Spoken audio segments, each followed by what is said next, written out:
soften it? Because metal doesn't stick to, the solder won't stick to the glass.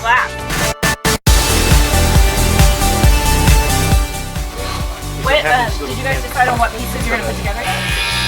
Start deciding on what pieces you're going to put together. You're going to want to limit it. You were talking about having us go. Move into that, but I would really like you guys to learn to cut and grind this a couple times. You want to cut that first?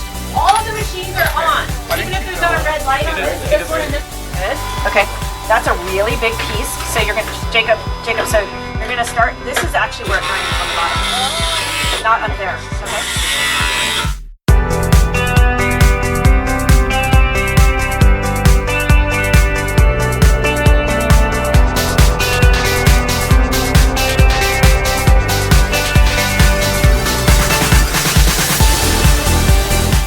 Side. Wow, that is neat. So you can clean this up at home too. You know, once you get it home, you can spread it around. So let's do your jump rings.